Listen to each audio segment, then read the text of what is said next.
Λοιπόν, βίντεο και με τα δύο 4K 60 fps.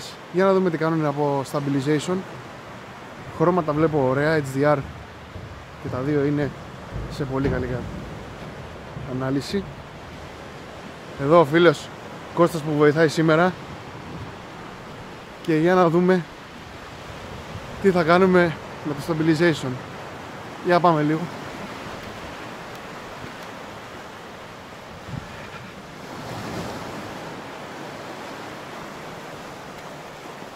Εντάξει, φτάνει, είμαι και μεγάλος άνθρωπος, θα είμαι, πώς θα τρέξουμε. Θα γυρίσουμε. Πολύ καλό. Πολύ ωραία μέρα μας φέτηκε σήμερα. Δύσκολος φωτισμός, αλλά τα πάνε και τα δύο πολύ καλά.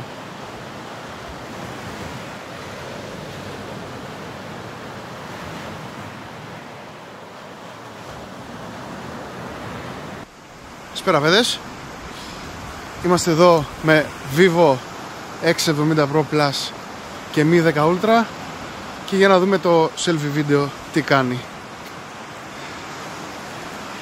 Ένα γύρισμα. Να δούμε γιατί έχουν κολλήματα και το HDR.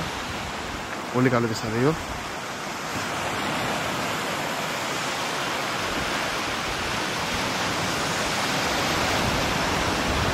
Είναι και τα δύο στα 1080p, όπως είναι και το Max δυστυχώς.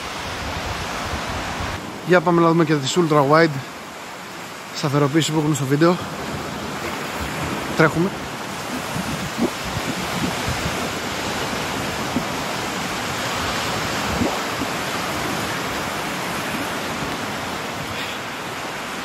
Και ένα γύρισμα.